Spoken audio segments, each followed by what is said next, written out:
Hello guys and welcome back to my channel. अब हम इसमें जनरल एंट्री के कुछ अगले न्यूमेरिकल्स को कंटिन्यू करते हैं। तो जो अभी हमारा यहाँ पे क्वेश्चन आता है आज, जो हमारा यहाँ क्वेश्चन है इसमें ट्रांजैक्शंस थोड़ी ही गिवन है बट थोड़ी कॉन्सेप्चुअल हो सकती हैं। तो स्टेप बाय स्टेप हम इन्हें करते हैं यहाँ पे।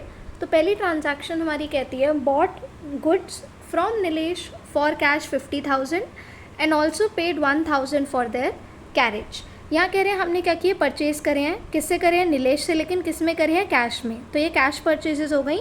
50,000 की हमारी कैश परचेजेस थी और 1,000 रुपये हमने कैरेज का दिया है। कैरेज क्या हो गया? ट्रांसपोर्टेशन कॉस्ट समझ लीजिए।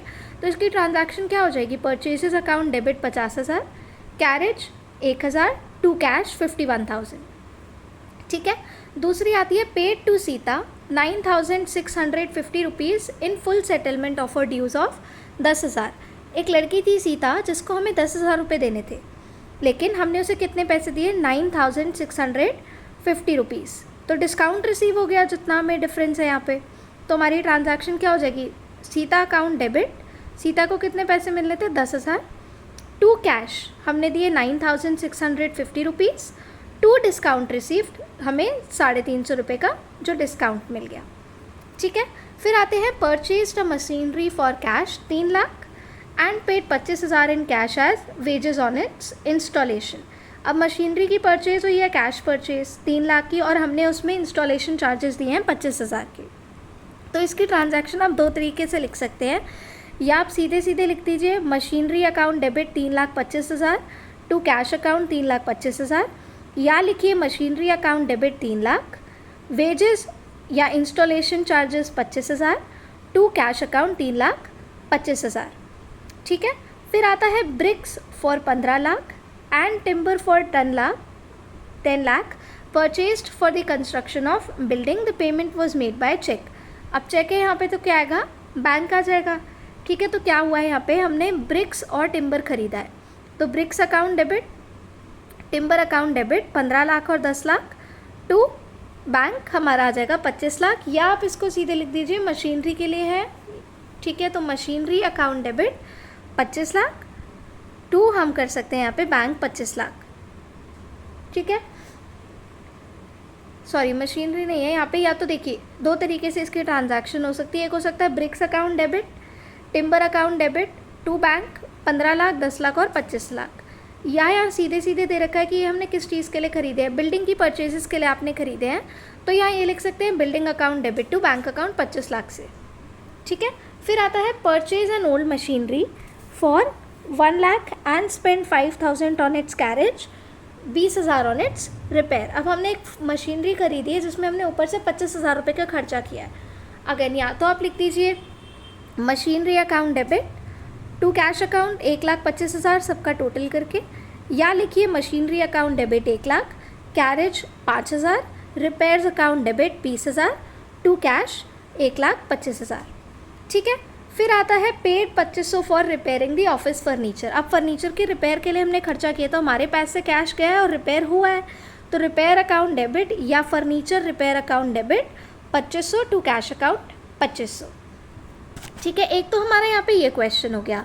इस वीडियो में जनरल एंट्री का हम एक क्वेश्चन और सॉल्व कर लेते हैं। ठीक है।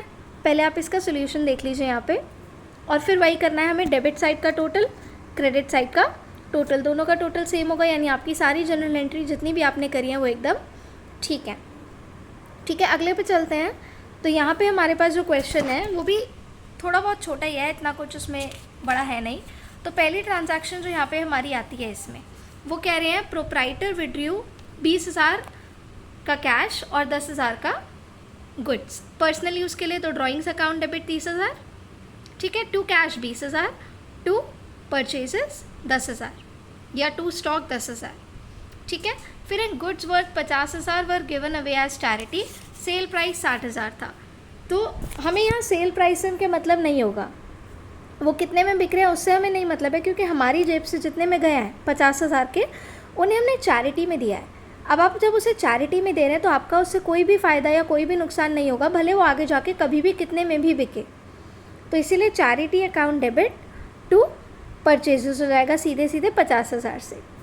ठीक है। फिर आता है goods worth 25,000 distributed as free sample हम किस लिए करते हैं? एडवर्टाइजमेंट कर रहे हो आप अपने प्रोडक्ट का, तो एडवर्टाइजमेंट एक्सपेंसेस डेबिट हो गया टू स्टॉक या टू परचेजेस 25,000 से, ठीक है। फिर आता है goods worth 50,000 and cash 20,000 worth stolen, loss हो गया। चोरी को क्या कहते हैं? थेफ्ट, तो इसको बोला जाता है लॉस बाय थेफ्ट। तो loss by theft account debit कितने से?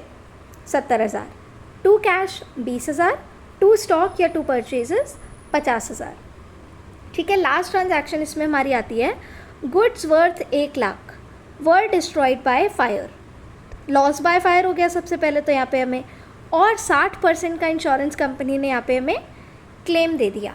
ये कॉन्सेप्ट नहीं हो, यहाँ पे आप देखो कि टोटल ना हमारी 3 जनरल एंट्री होती है।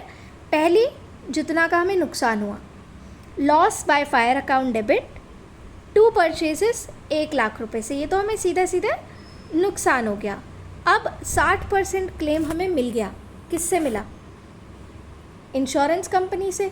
तो इंश्योरेंस कंपनी जो है हमें 1 लाख का क्लेम दे रही है, तो उसके लिए भी हम एक एंट्री करते हैं, insurance company account debit to loss by fire 1 lakh रुपए, क्योंकि इंश्योरेंस कंपनी से 1 लाख रुपए हमें मिलेगा, ठीक है। फिर आते हैं मिलता कितना है। बैंक अकाउंट डेबिट हो जाएगा, हमें 60% का मिल गया तो 60,000 से हमें क्लेम मिल गया। 40,000 का हमारा प्रॉफिट या लॉस हो गया, तो bank account debit 60,000, profit and loss debit 40,000, to insurance company 1 lakh रुपए, ठीक है। तो गाइस इस आज की वीडियो में इतना ही। अगर आपको ये वीडियो थोड़ी सी भी यूज़फुल लगी हो, don't forget to give it a like, share and subscribe. कोई डाउट हो तो नीचे कमेंट सेक्शन में आप लोग लिख सकते हैं। Thank you for watching.